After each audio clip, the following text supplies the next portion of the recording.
വന്ദേ മാതരം. ഓം ശ്രീപാദശങ്കരീം ശരണമഹം പ്രപദ്യേ. ഭാരതാംബയുടെ എല്ലാ ആത്മസന്താനങ്ങൾക്കും ഈയുള്ളവൻ്റെ കോടി കോടി പ്രണാമങ്ങൾ.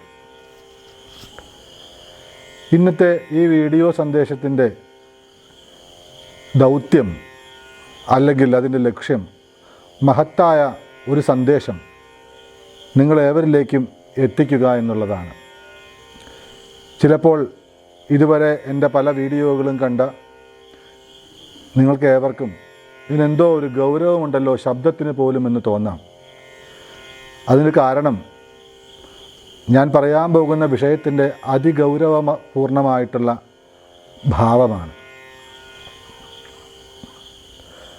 ആ ഒരു വിഷയത്തെക്കുറിച്ച് പറയുന്നതിന് മുമ്പ്, ആ ഒരു വിഷയത്തിലേക്ക് അല്ലെങ്കിൽ ആ സന്ദേശത്തിലേക്ക് എത്തുന്നതിന് മുമ്പ് അല്പം ചില കാര്യങ്ങൾ നിങ്ങളെയും കൂടി, നിങ്ങളുടെ മനസ്സുകളെയും കൂടി ആ വിഷയത്തിലേക്ക് എത്തിക്കുവാൻ ഞാനൊന്ന് ശ്രമിച്ചു കൊള്ളട്ടെ.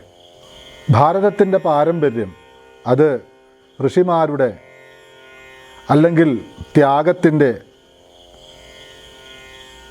അല്ലെങ്കിൽ സമർപ്പണത്തിൻ്റെ ഭാവത്തിൻ്റെ അതിൻ്റെ എല്ലാം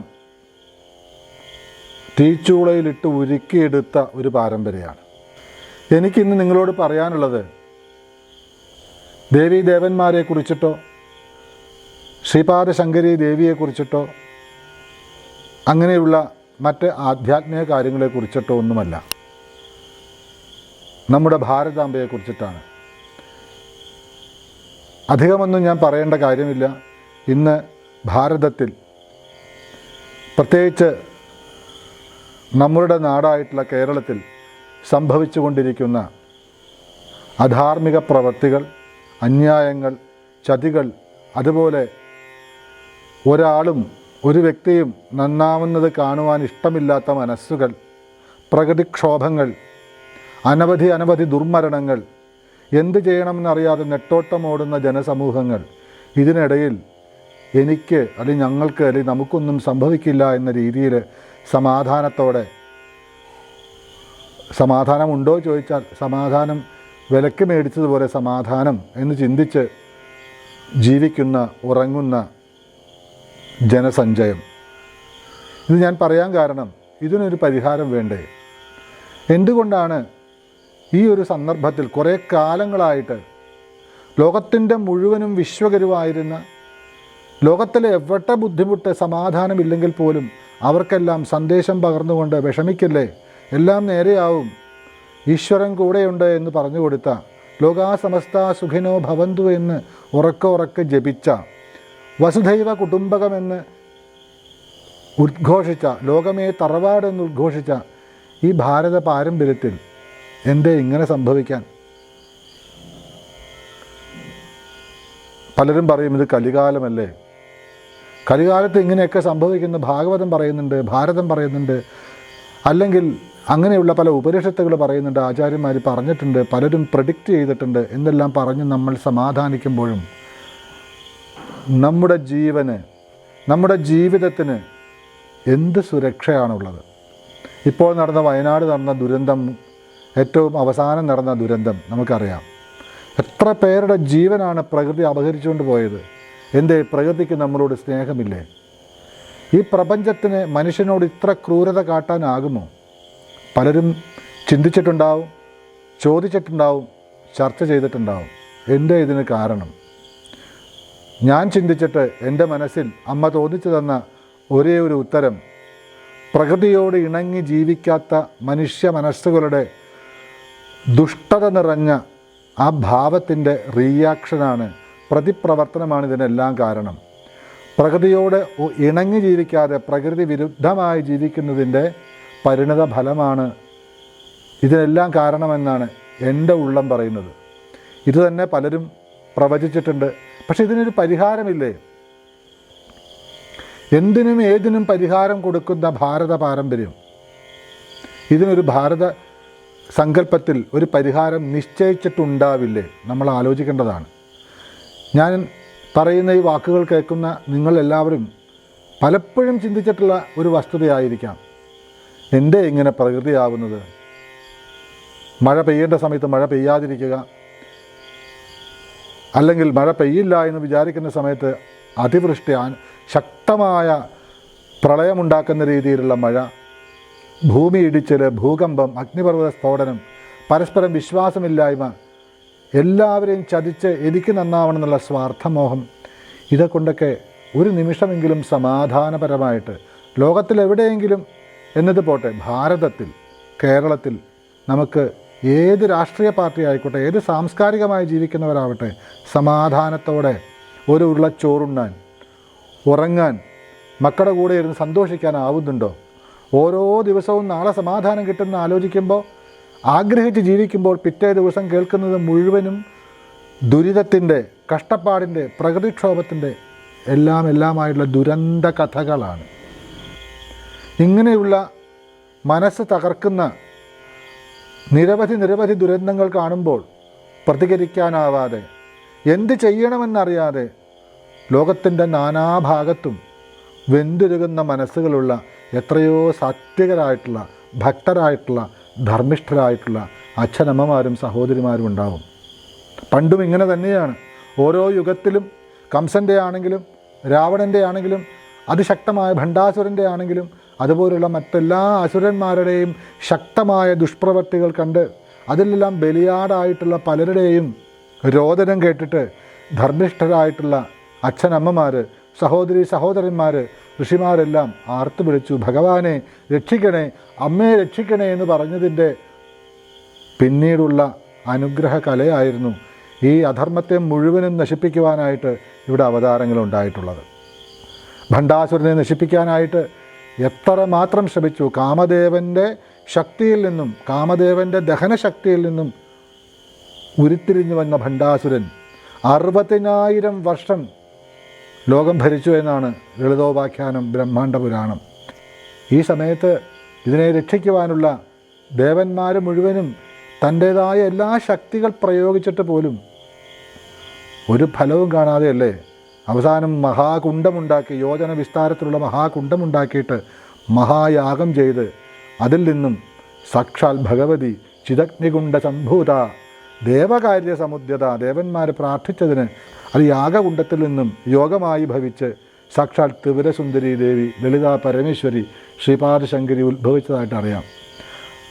പരമസാത്വികയാണെങ്കിലും എല്ലാ തരത്തിലുള്ള യുദ്ധസന്നാഹങ്ങളോടുകൂടി ശക്തിസേനകളോട് യുദ്ധം ചെയ്ത് ആ ഭണ്ഡാസുരൻ്റെ പട്ടണമായിട്ടുള്ള ശൂന്യകമെന്ന പട്ടണത്തോട് ചേർത്ത് ഭണ്ഡാസുരനെ ഭസ്മമാക്കിയിട്ടുള്ള കഥ ബ്രഹ്മാണ്ഡ പുരാണത്തിലും ലളിതോപാഖ്യാനത്തിലും അല്ലെങ്കിൽ ലളിതാ സഹസ്രനാമത്തിൻ്റെ വ്യാഖ്യാനം കേൾക്കുന്നവർക്കും അറിയാം.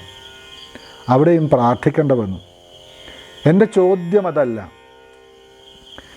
ഈ ലളിതാ ത്രിപുരസുന്ദരി എവിടെയാണ് ഉത്ഭവിച്ചത്? ഭാരതത്തിലാണ്. അല്ലെങ്കിൽ ഭാരതമെന്ന ഭൂഖണ്ഡത്തിൽ ലോകത്തിന് വേണ്ടിയിട്ടാണ്. മഹിഷാസുരമർദ്ദിനി ഉണ്ടായത് നമ്മുടെ ഈ സംസ്കാരത്തിലാണ്. എവിടെയെല്ലാം അധർമ്മം കൊടികുത്തി വാഴുന്നുണ്ടോ അതിനെയെല്ലാം നശിപ്പിക്കാനായിട്ട് ധർമ്മ സംസ്ഥാപനത്തിനായിട്ട് 10 അവതാരങ്ങളും ഉണ്ടായത് ഭക്തന്മാരുടെ രോദനം കേട്ട് സഹിക്കാൻ വയ്യാതെ അതത് ഭാവങ്ങളെടുത്ത് ഇവിടെ ധർമ്മം പുനഃസ്ഥാപിച്ചതും നമ്മുടെ മണ്ണിലാണ്. കലിയുഗം തുടങ്ങിയിട്ടേ ഉള്ളൂ. ഇനി ലക്ഷക്കണക്കിന് വർഷം ബാക്കിയുണ്ട്. ഇപ്പോഴേ ഇങ്ങനെയാണെങ്കിൽ ഈ ലോകത്തെ ആര് രക്ഷിക്കും? ഭാരതത്തിന് മാത്രമേ പറ്റൂ. അതാണ് ഭാവിയിൽ വരേണ്ടതായിട്ടുള്ള ഭാരതത്തിൻ്റെ വിശ്വഗുരുസ്ഥാനം. ആ ഭാരതത്തെ രക്ഷിച്ചില്ലെങ്കിൽ എത്ര അമ്പലത്തിൽ പോയിട്ടെന്ത് കാര്യം? എത്ര നാമം ജപിച്ചിട്ടെന്ത് കാര്യം? എന്തെല്ലാം തരത്തിലുള്ള വേദങ്ങൾ ഉദ്ഘോഷിച്ചിട്ടെന്ത് കാര്യം? ഇതൊക്കെ അസ്തമിക്കാൻ പോകുന്നു എന്ന് മനസ്സിലാക്കണം. കാരണം ഈ വേദത്തെയും ഉപനിഷത്തുകളെയും പുരാണങ്ങളെയും ഇതിഹാസങ്ങളെയും ഈ പറയുന്ന നമ്മളെ രക്ഷിച്ച സകല ദേവീദേവന്മാരെയും 33 കോടി ദേവീദേവന്മാരെയും ഒരപകടവും കൂടാതെ കാത്തു സൂക്ഷിച്ച ഇവരുടെ എല്ലാം പെറ്റമ്മയാണ് ഭാരതാംബ എന്ന് ഓർക്കുമ്പോൾ ആ ഭാരതാംബയെ രക്ഷിക്കാൻ എല്ലാവരും മറന്നുപോകുന്നു. ഭാരതം നശിച്ചാൽ ഹരിതാമകീർത്തനെടുത്ത് പഠിക്കൂ, ജ്ഞാനപ്പാനെടുത്ത് പഠിക്കൂ, ഭാരതത്തിൻ്റെ മഹത്വം മനസ്സിലാവും. ഈ സപ്തദ്വീപുകളിലെ ഈ ഭാരതഖണ്ഡത്തിൻ്റെ മാഹാത്മ്യം മനസ്സിലാവും. ആ ഭാരതഖണ്ഡത്തിന് ഇന്ന് അല്പം വിശ്വാസമേ ഉള്ളൂ, ഉടനെ തീരും എന്നൊരവസ്ഥയിലേക്ക് എത്തി നിൽക്കുകയാണെന്ന് സംസ്കാരത്തെ ഉൾക്കൊള്ളുന്നവർക്കും സംസ്കാരത്തെ തിരസ്കരിക്കുന്നവർക്കും വ്യക്തമായിട്ട് അറിയാം. ഇവിടെ എന്താണ് ചെയ്യേണ്ടത്? ഈ ഭാരതത്തെ എങ്ങനെ രക്ഷിക്കാൻ പറ്റും? യുദ്ധം ചെയ്തിട്ടാണോ? ഒരിക്കലുമല്ല. യുദ്ധം ചെയ്താൽ അസ്വസ്ഥതയുണ്ടാവും. ഭാരതത്തിൻ്റെ ചൈതന്യം അല്ലെങ്കിൽ ഇവിടുത്തെ പാരമ്പര്യം, ഋഷി പാരമ്പര്യം നശിച്ചു പോയിട്ടൊന്നുമില്ല. ഇന്നും ഭാരതം ഭാരതമായിട്ട് നിലനിൽക്കുന്നു. നമുക്ക് ഭാരതം വെറും ഭൂമിയല്ല, ഭാരത അമ്പയാണ്. ബ്രിട്ടീഷുകാർ ആ ഭാരതം എന്ന് മാറ്റിയിട്ട് ഇന്ത്യ എന്നാക്കി. നമ്മൾ വിളിച്ചു മദർ ഇന്ത്യ എന്ന് വിളിച്ചു. നമുക്ക് അമ്മയല്ലാതെ കാണാൻ പറ്റില്ല. നമുക്ക് വിശ്വം മുഴുവൻ വിശ്വമാതാവാണ്, ലോകമാതാവാണ്, ഗീതാ മാതാവാണ്, ഭാരതം മാതാവാണ്. എല്ലാം അമ്മയ്ക്ക് തുല്യ. ഈ അമ്മയെ രക്ഷിക്കാൻ എത്ര മക്കളുണ്ട്? പ്രകൃതിയെ നിയന്ത്രിക്കാൻ ഒരു ഈശ്വരനും സാധ്യമല്ല. അതിന് പ്രകൃതിയെ പോലെ സ്നേഹിക്കണം. ആ പ്രകൃതിയാണ് അഖണ്ഡ ഭാരതം എന്ന് പറയുന്ന ലോകത്തിനും മുഴുവനും ശക്തി പകർന്ന, അനുഗ്രഹം പകർന്ന, ശാന്തി പകർന്നു കൊടുത്ത നമ്മുടെ സ്വന്തം പെറ്റമ്മ. അഖണ്ഡ ഭാരതം, മുറിഞ്ഞ് ശരീരങ്ങൾ മുറിഞ്ഞു പോകാത്ത അതിസുന്ദരിയായ ഭാരതം. ആ ഭാരതത്തിൻ്റെ ഓരോ മുക്കിലും മൂലയിലുള്ള ആ ചൈതന്യം ഒന്ന് സട്ടക്കുട്ടഞ്ഞ് എഴുന്നേൽക്കണമെങ്കിൽ അത് ലോകം മുഴുവനുമാണ്. ഭാരതത്തിൻ്റെ ആ പ്രകൃതിയുടെ ശക്തി പോസിറ്റീവായിട്ട് നന്മയിലേക്ക് തിരിയണം. അങ്ങനെ വിധിയുണ്ടോ തിരുവേനി അല്ലെങ്കിൽ മാധവ എന്നൊക്കെ എന്നോട് ചോദിച്ചാൽ വിധിയേ ഉള്ളൂ എന്ന് ഞാൻ പറയും. ഇത് കേൾക്കുന്ന പലരും പറയും ഭാരതത്തെ രക്ഷിക്കാനൊരു യജ്ഞമോ? വരൂ, ചർച്ച ചെയ്യാം. എവിടെയാണ് ഭാരതത്തെ രക്ഷിക്കണ്ട എന്ന് പറയുന്ന ശാസ്ത്രമുള്ളത്? നമുക്കറിയാവുന്ന, കേരളത്തിലുള്ളവർക്ക് ഏറ്റവും കൂടുതൽ അറിയാവുന്നതാണ് രക്ഷിക്കാൻ എവിടെയാണ് സ്ഥലം. പത്മനാഭസ്വാമി ക്ഷേത്രത്തിൽ പോയാൽ മതി, അല്ലെങ്കിൽ ഗുരുവായൂർ പോയാൽ മതി, ചോറ്റാനിക്കര പോയാൽ മതി, കൊടുങ്ങല്ലൂർ പോയാൽ മതി. അവിടെ ഒരു വിഗ്രഹം ഉണ്ടായതുകൊണ്ടല്ലേ, അവിടെ ഒരു ക്ഷേത്രം ഉണ്ടായതുകൊണ്ടല്ലേ, അവിടെ ഒരു സങ്കല്പ രീതി ഉണ്ടായതുകൊണ്ടല്ലേ നമ്മുടെ ആപ്ലിക്കേഷൻ, നമ്മുടെ പ്രാർത്ഥന ആ ഭഗവാനോട് പറയാൻ കഴിയുന്നത്. ആ ഭഗവാന് ഒന്നുമില്ലെങ്കിൽ എന്ത് തരാൻ പറ്റും? ആ ഭഗവാന്റെ ഉത്തരവാദിത്വം എന്താണെന്ന് ആരെങ്കിലും ചിന്തിച്ചിട്ടുണ്ടോ? ഏതൊരു ക്ഷേത്രത്തിലായാലും, അത് പ്രത്യേകിച്ച് മഹാക്ഷേത്രങ്ങളിൽ, പത്മനാഭസ്വാമി ക്ഷേത്രം പോലെയുള്ള, ഗുരുവായൂർ പോലെയുള്ള, വടക്കുംനാഥനെ പോലെയുള്ള ചെറുതും വലുതുമായ എല്ലാ ക്ഷേത്രങ്ങളിലും വിഗ്രഹമുണ്ടായതുകൊണ്ടാണ് ക്ഷേത്രമായത്. വിശേഷേണ ഗ്രഹിക്കേണ്ടതാണ് വിഗ്രഹം. എന്താണ് അവിടെ ഗ്രഹിക്കേണ്ടത്? അതാദ്യം ഗ്രഹിക്കേണ്ടത് ആചാര്യന്മാരും തന്ത്രിമാരുമാണ്. ഗ്രഹിക്കുന്നുണ്ടോ? ക്രിയകൾ ചെയ്യുന്നുണ്ടാവാം. ഒരു ഓർമ്മപ്പെടുത്തൽ കൂടിയാണിത്. ആ ദേവനെ പ്രതിഷ്ഠിക്കണമെങ്കിൽ ഒരു തന്ത്രി വേണം, ഒരു മനുഷ്യൻ തന്നെ വേണം. എത്ര സ്വയംഭു വിഗ്രഹമായാലും അതിനെ സമൂഹത്തിലേക്ക് പകർന്നു കൊടുക്കണമെങ്കിൽ ഒരാചാര്യൻ വന്നേ പറ്റൂ. പരശുരാമൻ വന്നിട്ടുണ്ട്, വില്ലുമംഗല സ്വാമിയാർ വന്നിട്ടുണ്ട്, ശങ്കരാചാര്യ സ്വാമികൾ വന്നിട്ടുണ്ട്. എന്തിനു വന്നു? ഈ സ്ഥലം പുണ്യമായി തീരണം എന്ന് വിചാരിച്ച അതത് സ്ഥാനങ്ങളിൽ ആ ദേവൻ്റെ ചൈതന്യത്തെ പൂർണ്ണമായും നിലനിർത്തിക്കൊണ്ട്, അല്ലയോ ദേവി, അല്ലയോ ദേവ, രക്ഷിക്കണം, അങ്ങയുടെ ചൈതന്യം ഞാനിവിടെ കാണുന്നു, ഈ പ്രപഞ്ചത്തിന് വേണ്ടി, ലോകത്തിന് വേണ്ടി അങ്ങ് തുറന്നു വരണം, വിടർന്നു വരണം, അനുഗ്രഹദായമായിട്ട് വരണമെന്ന് പ്രാർത്ഥിച്ച് പ്രതിഷ്ഠിച്ച മഹാത്മാക്കൾ. ആ പ്രതിഷ്ഠിച്ചപ്പോൾ എന്താണ് പ്രാർത്ഥിച്ചത് എന്ന് ആചാര്യന്മാരും മറക്കുന്നു, കൂടെയുള്ളവർ മറക്കുന്നു, ക്ഷേത്രവിശ്വാസികൾ മറക്കുന്നു, ക്ഷേത്ര ഭരണസമിതിക്കാർ മറക്കുന്നു, നാട് മറക്കുന്നു. ആ ക്ഷേത്രത്തിൻ്റെ ശക്തി, അതേപോലുള്ള മഹാക്ഷേത്രങ്ങളുടെ ശക്തിയാണ് ഭാരതത്തെ പിടിച്ച് നിലനിർത്തിയിരുന്നത്. അതുകൊണ്ടാണ് ടിപ്പു സുൽത്താനെ പോലെയുള്ള രാഷ്ട്രദ്രോഹികൾ ഇവരെ ജയിക്കാൻ നിവൃത്തിയില്ല, ഇവിടുത്തെ ക്ഷേത്രങ്ങൾ തകർക്കാൻ പറഞ്ഞ കാരണം. അവിടെയാണ് രക്ഷ. അതൊരു ദേവൻ മാത്രമല്ല, ഒരാചാര്യൻ്റെ ഒരു ജന്മത്തിലുള്ള തപസ്സിൻ്റെ ശക്തി മുഴുവൻ എടുത്തുകൊണ്ട് ഒരു വിഗ്രഹത്തിലേക്ക് സംക്രമിപ്പിക്കാൻ, ഒരിക്കലും കുറയാതെ നിലനിൽക്കുവാനുള്ള സങ്കല്പം ചെയ്യാൻ പറ്റുന്ന ഋഷീശ്വരന്മാരായിരുന്നു. അവരെന്താ സങ്കല്പിച്ചതെന്ന് ചിന്തിച്ചിട്ടുണ്ടോ? ഇനിയെങ്കിലും ചിന്തിക്കാൻ മറന്നു പോകരുത്. ഇതൊരു സൂചനയാണ്, പറഞ്ഞു തരണമെന്ന് എനിക്ക് തോന്നി. ദേവനെ പ്രതിഷ്ഠിച്ച എല്ലാ ക്രിയയും കഴിഞ്ഞാൽ ഭഗവാന്റെ ശിരസിൽ 2 കൈയും വെച്ചുകൊണ്ട് തൻ്റെ തന്നെ പ്രാണനാണെങ്കിലും താൻ പ്രതിഷ്ഠിച്ചതാണെങ്കിലും ഇതിലൊരു മഹാദേവനോ മഹാദേവി ഉണ്ടെന്നാണെങ്കിലും ആ ആചാര്യൻ, ആ ഈശ്വരൻ്റെ, ആ ദേവൻ്റെ അച്ഛനാണ്. ആജ്ഞാപിക്കുകയാണ്, എന്താണ് ഞാനിവിടെ പ്രതിഷ്ഠിച്ചു കഴിഞ്ഞു, അല്ലയോ മൂകാംബികെ, അല്ലയോ ഗുരുവായൂരപ്പ, അല്ലയോ പത്മനാഭസ്വാമി, അല്ലയോ നരസിംഹമേ, അല്ലയോ മഹാദേവ എന്ന് പറഞ്ഞിട്ട് തന്ത്രി പറയുന്ന ആ സമയത്ത് പറയുന്ന, അവസാനം പറയുന്ന ഒരു പ്രാർത്ഥനയിലാണ് ക്ഷേത്രത്തിലെ ദേവൻ്റെ ഇടപെടലുണ്ടാവുക. എന്തുകൊണ്ട് ഓരോ ക്ഷേത്രത്തിൽ പോയിട്ട് ഫലം കിട്ടാതെ വരുന്നു? ഇടപെടുന്നില്ല ഭഗവാൻ, ഇടപെടാനുള്ള സാഹചര്യമൊന്നുമില്ല. ആ ആചാര്യൻ പ്രാർത്ഥിക്കുകയാണ്. കേരളത്തിലെ തന്ത്രസമുച്ചയം തന്നെ പറയണു പ്രതിഷ്ഠാ വിഷയത്തിൽ, ലോകാനുഗ്രഹഹേത്വർത്ഥം, എന്തൊക്കെ വേണം, നീ എന്താണ്, എന്തിനാ, സ്ഥിരീഭവ, അവിടെ ഇരിക്ക്, എന്ന് പ്രതിഷ്ഠിക്കുമ്പോൾ പ്രതിഷ്ഠയാണ്, അനങ്ങാൻ പാടില്ല, പിന്നെ ഉയർന്ന തരത്തിൽ നൃത്തമാണ്. എന്നിട്ട് പറയുക സ്ഥിരീഭവ, ഇവിടെ ഇരുന്നാലും. എന്തിനു വേണ്ടിയിട്ടാണ്? ലോകാനുഗ്രഹ ഹേത്വർത്ഥം, ലോകത്തിൻ്റെ അനുഗ്രഹത്തിൻ്റെ ഹേതുവായിക്കൊണ്ട്. അല്ലാതെ കിളിമാനൂർ, തിരുവനന്തപുരം ജില്ല, കോഴിക്കോട് ജില്ലകളെ അനുഗ്രഹിക്കാനല്ല പറഞ്ഞത്. ഭാരതത്തെ അനുഗ്രഹിക്കാൻ പോലും പറഞ്ഞില്ല. ആ പെറ്റമ്മയ്ക്കത് പറ്റില്ല. ഭാരതാംബ എന്ന് പറഞ്ഞ അമ്മയാണ്, ആ അമ്മയുടെ മക്കളാണ് ലോകം മുഴുവൻ എന്ന സങ്കല്പം അറിഞ്ഞവരായിരുന്നു ഋഷീശ്വരന്മാർ. അവർ കുറിച്ചു വെച്ചു, ഇങ്ങനെ പ്രാർത്ഥിക്കൂ. എന്താണ്? ലോകാനുഗ്രഹ ഹേത്വർത്ഥം സ്ഥിരീഭവ, ലോകത്തിൻ്റെ അനുഗ്രഹത്തിനായിട്ട് ഇരിക്കുക എന്നാണ് പറഞ്ഞത്. ഓരോ ചെറിയ ക്ഷേത്രം തൊട്ട് എത്ര വലിയ ക്ഷേത്രമാണെങ്കിലും പ്രതിഷ്ഠയുടെ സങ്കല്പം അതാണ്. നിഗ്രഹ അനുഗ്രഹ ശക്തി ദേവനുണ്ട്. ഇവിടുത്തെ അധർമ്മത്തെ നശിപ്പിക്കുകയും ധർമ്മത്തെ പോഷിപ്പിക്കുകയും നിഗ്രഹാനുഗ്രഹ ശക്തി എന്താണ്? ഭഗവാൻ ആദ്യം കേട്ടത് എന്താ? എൻ്റെ ജോലി ലോകത്തെ അനുഗ്രഹിക്കലാണ്. ആ അനുഗ്രഹിക്കണമെങ്കിൽ അനേകം അധർമ്മങ്ങളുണ്ട്, നശിപ്പിക്കണം. അവിടെയാണ് നിഗ്രഹം. സ്ഥിരീഭവ, അതിനായിട്ട് ഇരിക്കാനാണ്. അപ്പോൾ അതെങ്ങനെയാണ് ലോകത്തെ അനുഗ്രഹിക്കുക? ഞാൻ എങ്ങനെയൊക്കെയാണ് അനുഗ്രഹിക്കുക എന്ന് ഭഗവാന്റെ ഉള്ളിൽ സംശയം വരാം. അത് വരാതിരിക്കാൻ തൻ്റെ ഉറപ്പിന് വേണ്ടി ആ തന്ത്രി പ്രാർത്ഥിക്കുന്നു. ലോകാനുഗ്രഹ ഹേത്വർത്ഥം സ്ഥിരീഭവ സുഖായന. അവിടെ ഈ ലോകാനുഗ്രഹ എങ്ങനത്തെ? ഞങ്ങളുടെ സുഖത്തിന് വേണ്ടിയിട്ട്, എൻ്റെ സുഖത്തിനല്ല, ഞങ്ങളുടെ. എല്ലാം സാമൂഹികമാണ്. അവിടെയാണ് തീണ്ടലും തൊടിയിലും ക്ഷേത്രപ്രവേശനം നിഷേധിച്ച ഒരു ചരിത്രം പണ്ടുള്ള ബ്രാഹ്മണ മേധാവിത്വം ഉണ്ടാക്കിയത്. അതിന്ന് മാറിയത് അവർക്ക് തന്നെ രക്ഷയായി. ഞാൻ തുറന്നു പറയുമ്പോൾ പലർക്കും വിഷമം വരാം.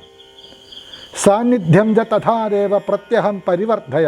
അല്ലയോ ഭഗവാനെ, സാന്നിധ്യം ചെയ്തിട്ട് എന്നെ വളർത്തിയാലും. അവിടെ ഞാൻ പറയുന്നുണ്ട്, കാരണം ഞാൻ ഈ ചെയ്യുമ്പോൾ എനിക്ക് വലിപ്പം വരണം, എനിക്ക് മാനസികമായിട്ടും ശാരീരികമായിട്ടും ബുദ്ധിപരമായിട്ടും ഞാൻ വളർന്നില്ലെങ്കിൽ എനിക്കിത് ചെയ്യാൻ പറ്റില്ല, എന്നെയും കൂടെ നോക്കിക്കോണേ.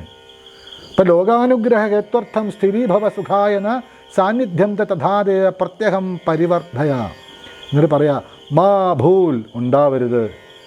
പ്രജാ വിരോധോസ്മിൻ, ഈ നാട്ടിലെ ഒരു പ്രജയ്ക്കും പരസ്പരം വിരോധം ഉണ്ടാവരുത്. ആലോചിച്ച് നോക്കൂ. സാമൂഹിക കാഴ്ചപ്പാടല്ലാതെ ഒരു ക്ഷേത്രത്തിലുമില്ല. ആ ക്ഷേത്രങ്ങളാണ് ഇടിച്ച് കളഞ്ഞത് പല പല ദുഷ്ടശക്തികളും. അന്ന് തകർന്നു ഭാരതം. അവിടെ പോയി തൊഴുതിട്ട് എന്ത് കാര്യം? ലോകാനുഗ്രഹ ഹേത്വർത്ഥം സ്ഥിരീഭവ സുഖായന സാന്നിധ്യം ച തഥാദേവ പ്രത്യഹം പരിവർദ്ധയ മാ ഭൂൽ പ്രജാ വിരോധോസ്മിൻ യജമാന സമൃദ്ധ്യതാം. ഈ ക്ഷേത്രം ഉണ്ടാക്കിയ യജമാന് ഇഷ്ടം പോലെ സമൃദ്ധി കൊടുക്ക്. അല്ലാതെ അവനെ കുഴിച്ചുവിടാൻ പറഞ്ഞിട്ടില്ല. യജമാനില്ലെങ്കിൽ ക്ഷേത്രം പണിയാൻ പറ്റില്ല. ഈ ക്ഷേത്രം ഉണ്ടാവാൻ കാരണം ആ മഹാനുഭാവനാണ്, ഇതിന് യജമാനാണ്. യജമാനെ ഇനിയും വളർത്തിയാലും എവിടെ സ്വാർത്ഥതയുള്ളത്? അടുത്തത് പറയുന്നു, യഥാ സഭൂപാലം തഥാ രാഷ്ട്രം. എപ്രകാരമാണ് സഭൂപാലം? ഭൂപാലനോട് കൂടി, അതായത് മന്ത്രിയോട് കൂടി, അത് രാജാവിനോട് കൂടി. ഇന്നാകുമ്പോൾ ജനാധിപത്യമാകുമ്പോൾ മന്ത്രിമാരോട് കൂടി. യഥാ ഭൂപാലം തഥാ രാഷ്ട്രം സർവോപദ്രവവർജിതം. രാജാക്കന്മാരോട് കൂടി ഈ രാഷ്ട്രത്തെ എല്ലാ ഉപദ്രവങ്ങളിൽ നിന്നും വർജിതമാക്കി തീർക്കണേ ഭഗവാനെ. രാഷ്ട്രത്തിൻ്റെ രക്ഷയാണ് ഓരോ ദേവൻ്റെ ഉള്ളിലും കുടികൊള്ളുന്നത്. എങ്ങനെ?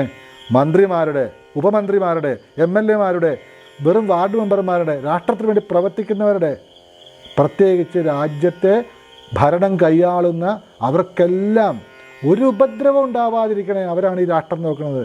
അങ്ങനെ രാജാക്കന്മാരോട് കൂടി ഈ രാഷ്ട്രത്തെ ഉപദ്രവമില്ലാതാക്കി തീർക്കണേ.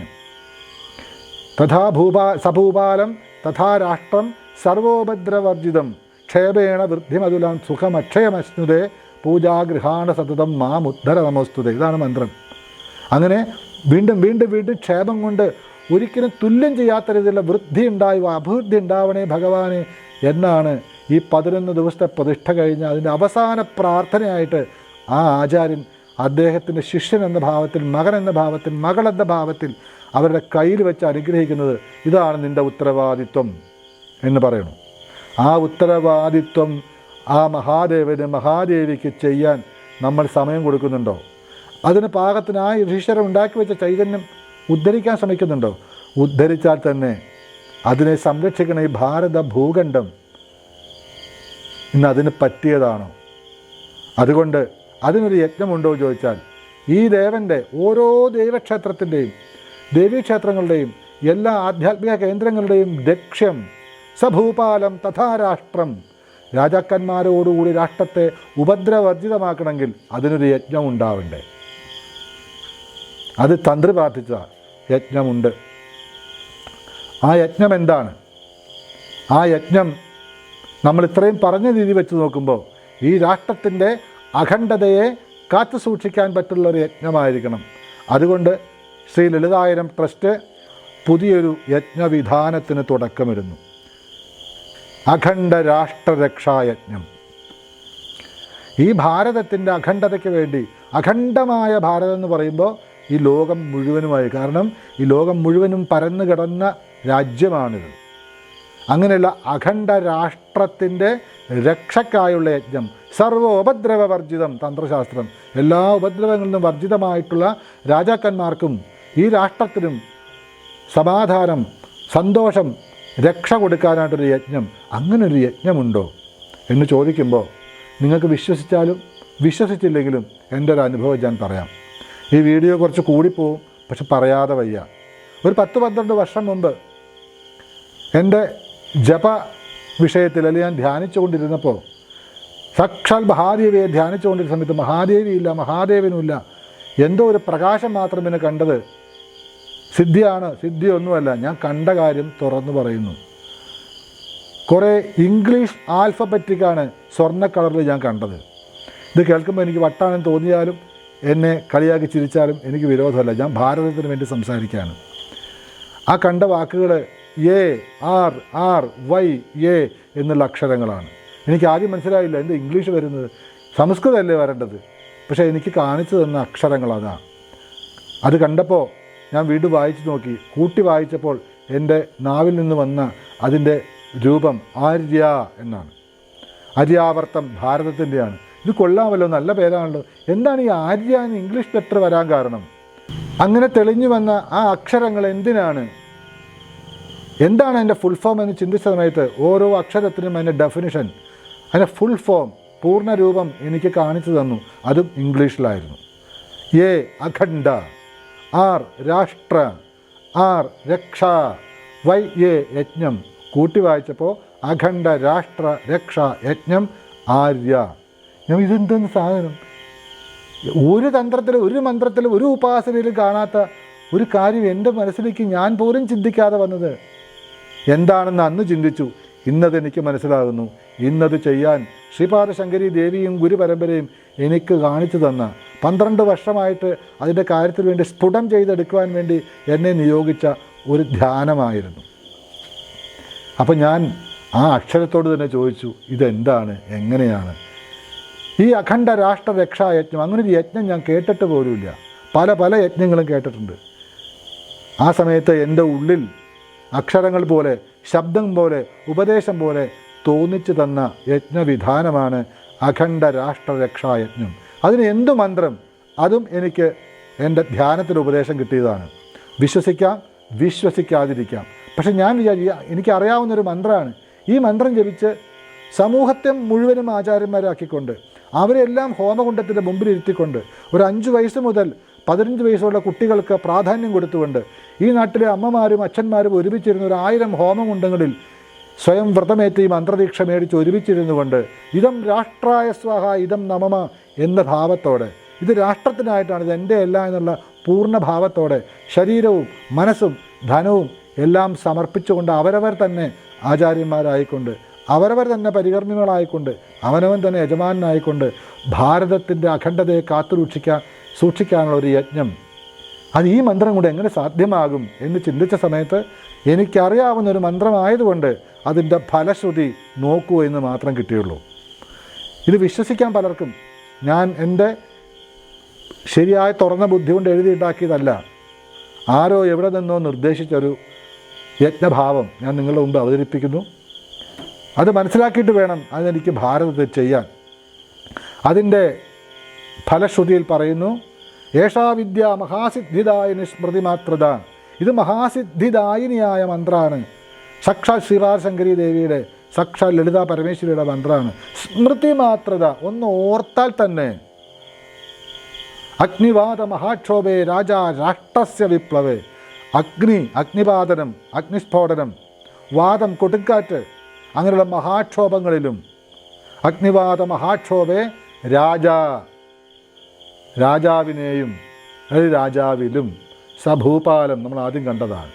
അഗ്നിവാദ മഹാക്ഷോഭേ രാഷ്ട്രസ്യ വിപ്ലവേ, രാജാവിനും ആ രാജാവ് ഭരിക്കുന്ന രാഷ്ട്രത്തിനുമുണ്ടാവുന്ന വിഷമങ്ങൾ. ഖണ്ഡനെ തസ്കരഭയെ, മുറിഞ്ഞു പോകുന്ന അവസ്ഥയ്ക്ക്, അത് കുടുംബത്തിലായാലും ബന്ധങ്ങളിലായാലും മിത്രങ്ങളിലായാലും രാഷ്ട്രത്തിലായാലും നമ്മുടെ മനസ്സിലായാലും മുറിയുന്ന അവസ്ഥ തന്നെ അവിടെയും. തസ്കരഭയെ, ഇപ്പം എല്ലാം ഭാരതത്തിൽ വന്ന് എല്ലാം അടിച്ചു മാറ്റി കൊണ്ടുപോവാണ്. നമുക്കൊന്നും വേണ്ട, നിധികളാണ് കൊണ്ടുപോകുന്നത്. നമ്മുടെ കുട്ടികളുടെ മനസ്സുകളെ, ഇവിടുത്തെ ഓരോരുത്തരുടെയും ആധ്യാത്മിക മനസ്സുകളെല്ലാം മോഷ്ടിച്ചുകൊണ്ട് പോവുക. അതാണ് ഏറ്റവും വലിയ കള്ളത്തരം. തസ്കരഭയെ, അങ്ങനെ കള്ളന്മാരുടെ ശല്യമുള്ളപ്പോൾ. ഖണ്ഡനെ തസ്കരഭയെ സംഗ്രാമേ സലിലപ്ലവേ, സുനാമി, പ്രളയം എന്ന് പറയുന്ന അവസ്ഥ. രാഷ്ട്രസ്യ വിപ്ലവേ ഖണ്ഡനെ തസ്കരഭയെ സംഗ്രാമേ സലിലപ്ലവേ, മണ്ണിടിച്ചിൽ തുടങ്ങി, ഇവിടുത്തെ വെള്ളപ്പൊക്ക ദുരിതം തുടങ്ങി, വളരെ അസ്വസ്ഥതയിലേക്ക് പോയിക്കൊണ്ടിരിക്കുന്ന രാഷ്ട്രീയ ഭാവം, അതിൻ്റെ മനോഭാവം അത് തുടങ്ങി. ആ രാഷ്ട്രത്തിൽ നടന്നുകൊണ്ടിരിക്കുന്ന വെട്ടിപ്പിടിക്കലുകളും തുണ്ടമായി മുറിഞ്ഞു പോകുന്ന അമ്മയുടെ ശരീരത്തിൻ്റെ വിഷയത്തിലും അതിനെ ഭരിക്കുന്ന രാജാവിൻ്റെ വിഷയത്തിലൊക്കെ നന്മ വിതയ്ക്കാൻ, അവിടെ ഉണ്ടാകുന്ന അസ്വസ്ഥതകൾ മാറാൻ, ആഭ്യന്തര യുദ്ധം ഒക്കെ മാറാനായിട്ട് ഇതുകൊണ്ടുള്ള ഹോമം ചെയ്യൂ, പൂജ ചെയ്യുന്ന. ഈ മന്ത്രം ചെയ്താൽ എന്താ ഗുണം? ഏകവാരം ജപധ്യാനം സർവപൂജാഫലം ലഭേൽ. ഇത് ഒരു പ്രാവശ്യം ജപിക്കുകയോ ധ്യാനിക്കുകയോ ചെയ്താൽ സർവപൂജകളും ചെയ്ത ഫലമാണ്. നവാവരണ ദേവീനാം ലളിതായാം മഹോജസ. സാക്ഷാൽ മേരുചക്രം വെച്ച് 7, 8, 9 മണിക്കൂറോളം നവാവരണ പൂജ, ശ്രീചക്ര പൂജ ചെയ്യുന്നതിന് തുല്യമാണ് ഈ മന്ത്രം. ഒരു തവണ ജപിച്ചാലോ ധ്യാനിച്ചാലോ ആലോചിച്ച് നോക്കൂ. ആ മന്ത്രം കൊണ്ട്, ആ നിശ്ചയിച്ച മന്ത്രം കൊണ്ട് ഒരു പ്രത്യേക രീതിയിൽ യജ്ഞവിധാനത്തെ സങ്കല്പിച്ച് ഒരു വൈകുന്നേരം ഒരു 4 മണിക്ക് തുടങ്ങിയാൽ 9 മണിക്ക് തീരുന്ന രീതിയിൽ അനേകം ഹോമകുണ്ടങ്ങളിൽ, പ്രധാന ഹോമകുണ്ടത്തിൽ ഇവിടുത്തെ ഏറ്റവും രാഷ്ട്രസ്നേഹികളായിട്ടുള്ള വ്യക്തികളെ മന്ത്രദീക്ഷ കൊടുത്ത്, മന്ത്രോപദേശം കൊടുത്ത്, അവർക്ക് അതിന് സിദ്ധി വരുത്താനുള്ള സമയം കൊടുത്ത് അവരെ സാക്ഷി നിർത്തിക്കൊണ്ട് അവരൊരു 9 പേര് മഹാകുണ്ടത്തിൻ്റെ ചുറ്റും ഇരുന്നുകൊണ്ട് ഈ രാഷ്ട്രത്തിന് വേണ്ടി പ്രാർത്ഥിക്കുന്ന, രാഷ്ട്രത്തിൻ്റെ ഖണ്ഡമായി പോയ അവസ്ഥയ്ക്ക് മാറ്റം വരാൻ വേണ്ടി പ്രാർത്ഥിക്കുന്ന, ഇന്ന് നടക്കുന്ന എല്ലാ പ്രകൃതിക്ഷോഭങ്ങളും മാറി ഭാരതത്തിൻ്റെ ഭൂമിക്ക് ഒരു കെട്ടുറപ്പാൻ വേണ്ടി പ്രാർത്ഥിക്കുന്ന 9 ആചാര്യന്മാരുടെ ചുറ്റും അനേകായിരം അമ്മമാരും സഹോദരന്മാരും കുഞ്ഞുമക്കളും ആചാര്യഭാവേന മന്ത്രദീക്ഷ സ്വീകരിച്ചുകൊണ്ട് ഇരുന്നുകൊണ്ട് പ്രത്യേക ദ്രവ്യങ്ങൾ ഇതിൽ പറയുന്ന മന്ത്രങ്ങളെ കൊണ്ട് ഹോമിക്കുന്നു. അതിൻ്റെ ഉദ്ദേശത്യാഗം അതെന്തിനാണെന്ന് ചോദിച്ചാൽ, ഇതം രാഷ്ട്രായ സ്വാഹ ഇതം നമമ, ഇത് രാഷ്ട്രത്തിനായിട്ടാണ് ഈ മന്ത്രം ഞാൻ കൊടുക്കുന്നത് പറഞ്ഞാൽ രാഷ്ട്രസ്യ വിപ്ലവേ, അത് ഫലിക്കും. സഭൂപാലം തഥാ രാഷ്ട്രം എന്ന് പറയുന്ന തന്ത്രവും ഫലിക്കും. ക്ഷേത്രങ്ങളൊക്കെ ഉദ്ധരിക്കപ്പെടും, ആധ്യാത്മികത ഉദ്ധരിക്കപ്പെടും, ഇവിടുത്തെ അസ്വസ്ഥതകൾ മാറും, പരസ്പരം അടി നിൽക്കും, രാഷ്ട്രീയ രംഗം നന്നാവും, എല്ലാവർക്കും സമാധാനം വരും. ഭാരതം വീണ്ടും വിശ്വഗുരുസ്ഥാനത്തേക്ക്, ഈ ലോകത്തിൻ്റെ മുഴുവനും അമ്മ എന്നുള്ള ഭാവത്തേക്ക് എഴുന്നേറ്റ് ഭഗവദ്ധ്വജവും ഏറി മുന്നോട്ട് വരും എന്നുള്ളത് ഉറപ്പാണ്. ഈ മന്ത്രം എന്തെങ്കിലും വിശേഷ കാര്യത്തിന് വേണ്ടി ഉപയോഗിക്കണമെന്നുണ്ടെങ്കിൽ പ്രത്യേക രീതിയിൽ വിധി നിശ്ചയിച്ച് യാഗങ്ങളോ പൂജകളോ ചെയ്യൂ എന്നതിൽ പറയുന്നുണ്ട്.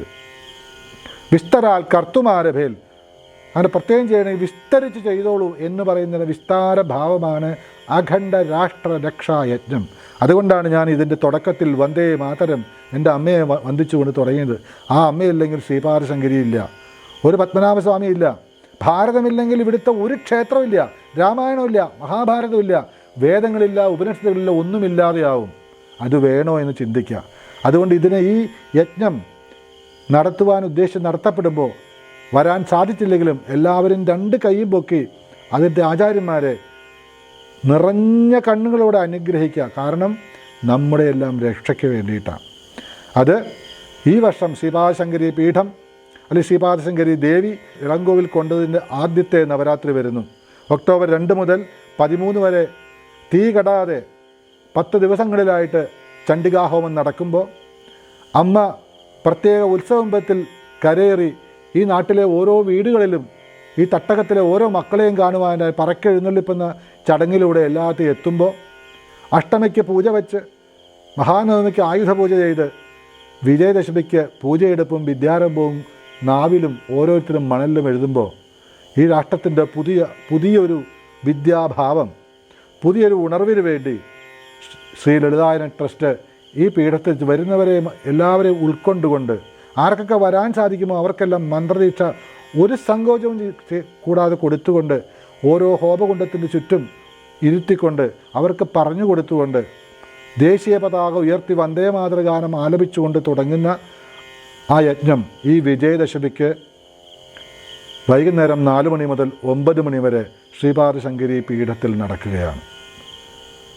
വിശേഷപ്പെട്ട കളക്ടർ അടക്കം വരുന്ന ആ ഒരു യജ്ഞത്തിൽ അവരവർ തന്നെയാണ് ആചാര്യന്മാർ, അവരവർ തന്നെയാണ് യജമാനൻ, അവരവർ തന്നെയാണ് പരികർമ്മി. അതിൽ ബാക്കിയുള്ള ഡീറ്റെയിൽസൊക്കെ വരാൻ ആഗ്രഹിക്കുന്ന രാഷ്ട്രസൈനികൾക്ക് വിളിക്കാം, എന്നെ വിളിക്കാം, ട്രസ്റ്റിൻ്റെ നമ്പറിൽ വിളിക്കാം, വിശദ വിവരങ്ങൾ അറിയാം. ഇവിടെ വെച്ച് മന്ത്രദീക്ഷ ഉണ്ടാവും. മന്ത്രദീക്ഷ ഡേറ്റ് ആദ്യത്തെ ദിവസം ഈ ആവണിയാവട്ടത്തിൻ്റെ അന്ന് ശ്രീപാദശങ്കരി പീഠത്തിൽ വെച്ച് ചെയ്യുകയാണ്. വരേണ്ടവർക്കൊക്കെ വരാം, എന്താണെന്ന് കേൾക്കാം, കേട്ട് മന്ത്രോപദേശം സ്വീകരിച്ച് വിജയദശമി വരെ ജപിക്കാം. അത് നിങ്ങളുടെ കുടുംബത്തിനും കുട്ടികൾക്കുമൊക്കെ ഗുണകരമാണ്. യജ്ഞം വന്ദേ മാതരത്തോടെ ദേശീയ പതാക ഉയർത്തി തുടങ്ങുന്നു. വിശിഷ്ട അതിഥികളെ വേദിയിൽ ഇരുത്തിക്കൊണ്ട് തുടങ്ങുന്നു. 9 പ്രാവശ്യം ആ മന്ത്രം ജപിക്കുന്നതോട് കൂടിയിട്ട് 181ഓളം മന്ത്രങ്ങളുള്ള ഒരു വലിയ മഹാമന്ത്രമാണ്. അതൊരു 9 പ്രാവശ്യം ജപിച്ചുകൊണ്ട് ആഹുതി ചെയ്ത് അതിൻ്റെ പൂർണ്ണമായ ഭാഗം അല്ലെങ്കിൽ അതിൻ്റെ ഫലം രാഷ്ട്രത്തിനായി സമർപ്പിച്ചുകൊണ്ട് പൂർണ്ണാഹുതിയും ദീപാരാധനയും പ്രഭാഷണവും ഭാരതത്തിന് വേണ്ടിയിട്ടുള്ള പ്രാർത്ഥനയും എല്ലാം കഴിഞ്ഞ് അതിൽ വരുന്ന ബാക്കി തുക മുഴുവൻ ആ യജ്ഞത്തിന് വേണ്ടി ഒരു സംഭാവന പോലെ, ദക്ഷിണ പോലെ, അല്ലെങ്കിൽ ഇതിൻ്റെ ചെലവിനായിട്ട് ഓരോ യജമാനന്മാർ, ഓരോ ആചാര്യന്മാരും തരുന്ന തുക അത് നിശ്ചയിച്ചിട്ടുണ്ട്. നേരിട്ട് വരുമ്പോൾ അത് എത്രയാണെന്ന് പറയാം. ഒരുപാടൊന്നുമില്ല, അത് പേടിക്കൊന്നും വേണ്ട. അതിൻ്റേതായ ഒരു ചെലവ്, അതിൽ ബാക്കി വരുന്ന തുക ആ യജ്ഞം ഭംഗിയാക്കി നടത്തുവാൻ വേണ്ടി രാഷ്ട്രസ്നേഹികളായിട്ടുള്ള അമ്മയുടെ മക്കൾ തരുന്ന സംഭാവന എല്ലാം ചേർത്ത് അതിൻ്റെ ചെലവ് കഴിഞ്ഞ് ബാക്കി വരുന്ന തുക മുഴുവനും അപ്പോൾ തന്നെ വേദിയിൽ വരവ് ചെലവ് കണക്ക് അവതരിപ്പിച്ചുകൊണ്ട് ബാക്കി വരുന്ന തുക വിമുക്ത ഭടന്മാരുടെ, ഭാരതത്തെ കാത്തു സൂക്ഷിക്കുന്ന വിമുക്ത ഭടന്മാരുടെ ദുരിതാശ്വാസ നിധിയിലേക്ക് കളക്ടർ മുഖേന അവിടെ വെച്ച് തന്നെ കൈമാറുന്നു. അങ്ങനെ യജ്ഞത്തിലിരിക്കുന്നതോടെ ശരീരവും, യജ്ഞത്തിലേക്ക് സങ്കല്പിക്കുന്നതോടെ മനസ്സും, ധനം കൊടുക്കുന്നതോടെ ധനവും, അങ്ങനെ മന ധനപൂർവകമായിട്ടുള്ള ഒരു മഹായജ്ഞം നടത്തപ്പെടുമ്പോൾ അതിൻ്റെ ജ്വാലകൾ, അതിൻ്റെ ചൈതന്യം, പ്രകമ്പനം, ഇതം രാഷ്ട്രായ സ്വാഹ, ഇതം നമമ എന്ന് മനസ്സുള്ളുരുകി പ്രാർത്ഥിക്കുമ്പോൾ ആ ഭാരതത്തിൽ നിന്നും വീണ്ടും ഉടലെടുക്കും ഇനിയും ശക്തമായ ഒരു അവതാരം. അത് വേണോ അതോ വേണ്ടയോ തീരുമാനിക്കേണ്ടത് നിങ്ങളാണ്. എല്ലാവരെയും ഈ 10 ദിവസത്തെ നവരാത്രിയിലേക്കും അഷ്ടമി, നവമി, ദശമി എന്ന പൂജവെപ്പിലേക്കും അന്ന് വിജയദശമി ദിവസം വൈകുന്നേരം നടക്കുന്ന ചരിത്രത്തിൽ, പ്രപഞ്ച ചരിത്രത്തിൽ ഇതുവരെ നടന്ന് കേട്ടിട്ടില്ലാത്ത രാഷ്ട്രത്തിന് വേണ്ടിയുള്ള യജ്ഞം പരിപൂർണ ശാസ്ത്രസിദ്ധമായി സാക്ഷാൽ ലളിതാ പരമേശ്വരിയെ സാക്ഷി നിർത്തിക്കൊണ്ട് ഈ ഭാരതത്തെ സ്നേഹിക്കുന്ന രാഷ്ട്രസ്നേഹികൾ ഒത്തുചേർന്നുകൊണ്ട് എല്ലാവരും ആചാര്യന്മാരായിക്കൊണ്ട് ചെയ്യുവാൻ തുടങ്ങുകയാണ്. എല്ലാ സഹോദരി സഹോദരന്മാരുടെയും മുത്തശ്ശന്മാരുടെയും അച്ഛന്മാരുടെയും അമ്മമാരുടെയും എല്ലാ ഗുരുഭൂതന്മാരുടെയും ആചാര്യന്മാരുടെയും എല്ലാ രാഷ്ട്രീയ നേതാക്കളുടെയും അനുഗ്രഹം എൻ്റെ ശിരസിലും ശ്രീപാദശങ്കരി പീഠത്തിലേക്കും ലളിതായനം ട്രസ്റ്റിലേക്കും ഉണ്ടാവണം. ഇത് ഇവിടെ തുടങ്ങുകയാണ്, ഒരു ആരംഭം മാത്രമാണ്. ഇത് കേരളത്തിന് മുഴുവനായിട്ടും, ഓരോ സംസ്ഥാനങ്ങൾക്ക് വേണ്ടിയിട്ടും, ഭാരതം മുഴുവനുമായിട്ടും ഒക്കെ ചെയ്യാൻ സാധിക്കും. അതിനുള്ള നിങ്ങളുടെ സഹകരണമുണ്ടെങ്കിൽ രാഷ്ട്രത്തിന് വേണ്ടിയിട്ട് കൈകോർക്കാം. തന്ത്രം, അവിടെ പൂജ, യജ്ഞം എന്നൊക്കെ പറയുന്നത് മുഴുവൻ ലോകാസമസ്ത സുഖിനോ ഭവന്തു ആണെങ്കിൽ സഭൂപാലം തഥാ രാഷ്ട്രം എന്ന് പറയുന്നതാണ് തന്ത്രപ്രതിഷ്ഠയുടെ കാതലായ ഭാവമെങ്കിൽ രാജാ രാഷ്ട്രസ്യ വിപ്ലവേ എന്ന് പറഞ്ഞ് ഈ ദോഷങ്ങളെയൊക്കെ മുഴുവനും കളയാൻ ഈ കലികാലത്ത് ഇത് ചെയ്ത് രക്ഷിക്കൂ മക്കളെ, മോനെ എന്ന് പറഞ്ഞ് എന്നെ നിർദ്ദേശിച്ച ആ ശ്രീപാദശങ്കരി ദേവിയുടെ ആജ്ഞ ശിരസ വഹിക്കുന്നു എന്ന് മാത്രമേ ഉള്ളൂ. എല്ലാവരെയും ഈ നവരാത്രിയിലേക്ക്, വിജയദശമിയിലേക്ക്, അഖണ്ഡ രാഷ്ട്രീയ രക്ഷായജ്ഞമെന്ന ആര്യാവർത്തത്തിലേക്ക്, ആര്യാഭാവത്തിലേക്ക് വീണ്ടും വീണ്ടും മനസ്സുള്ളിലേക്ക് പ്രാർത്ഥിക്കുന്നു, സ്വാഗതം ചെയ്യുന്നു. ഓം ശ്രീപാദശങ്കരീം ശരണമഹം പ്രപദ്യേ. വന്ദേ മാതരം.